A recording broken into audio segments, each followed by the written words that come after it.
I'm going to say one thing. Fuck Trump.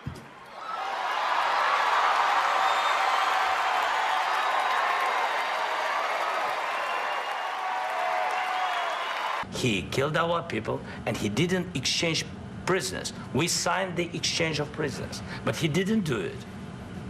What kind of diplomacy, JD, you are speaking about? What do you mean? I'm talking about the kind of diplomacy that's going to end the destruction of your country. Yes, but if you Mr. President, with respect, I think it's disrespectful for you to come into the Oval Office and try to litigate this in front of the American media. Right now, you guys are going around and forcing conscripts to the front lines because you have manpower problems. You should be thanking the president for trying to bring an end to this conflict. Have you ever been to Ukraine that you say what problems we have?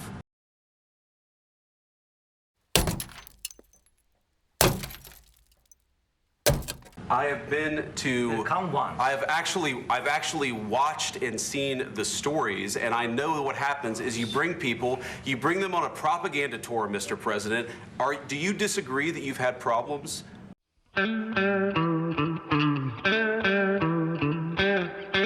Bringing people into your military? And do you think that it's respectful to come to the Oval Office of the United States of America and attack the administration that is trying to prevent the destruction of your country? You're right now not in a very good position.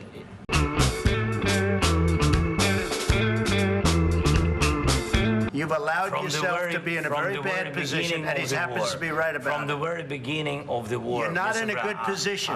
You don't have the cards right now.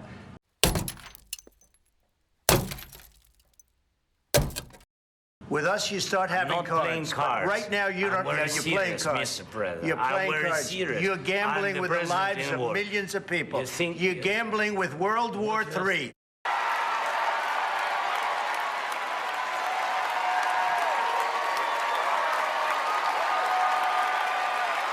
It's no longer down with Trump, it's fuck Trump. Тепер питання, скільки коштує ваш лук? Ну, одяг в мене не є дорогий, але ж виглядати модно – це не завжди дорого. Скажи йому, скільки коштує твій костюм.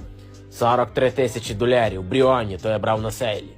А що тут таке на вас, то я взагалі не знаю. Чесно, я сам не знаю, що то за бренд. Українська трикотажка, я давав 600 гривень. Мені просто сподобалось, що на ньому герб. Ви мене вибачте, але про статус говорить бренд, а не герб. Ти видів когось тут в трикотажці? Ти міг вдіти хоча б Стонік чи якусь Баленсіагу. Воно на селі не є страшні гроші, Володя.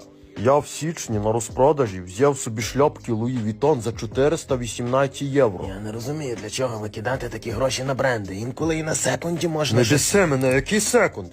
Якби ти не мав тих грошей, але ти маєш, ти можеш купити собі і Луї Вітон, і Гуччі. Пам'ятаю, як я мріяв про ті брудні джинси з діркою на сраці від Прадо. Я не мав 5000 євро, але я стіпив зуби, взяв кредит і теперка парадуюсь. Ну ви розумієте, що не всім може личити дирка на сраці. О, він ходить, слава йому ніхто не сказав. Володя, ти не готовий говорити про моду. Приїдеш сюди, коли будеш готовий. Are we still America's allies now that America is openly using Kremlin propaganda? Trump is clearly one of the worst negotiators in geopolitical history. The first time ever an American president has criticized an ally for not surrendering to an invading army. You fucking pussyhole. Trump claiming that Ukraine started the war is like Roosevelt saying, well, what the fuck were those ships doing in Pearl Harbor in the first place? The art of the deal, eh? The great negotiator showed his hand after 2 seconds, showed the world that he'd been entirely captured by Kremlin talking points. Instead of at least pretending to be neutral so that he could get his Nobel Peace Prize, he immediately showed that he was openly hostile to one of the parties, and not the invader, the invaded. The art of the deal. The guy negotiating with Russia is a Fox News host. Although, what's the point of a functioning Defence Department if you're going to surrender to your enemy after just one... To your military support, financial support, humanitarian one. Mr. President, thank you, your team. I would also like to thank the United States Congress for their support, both parties, both chambers.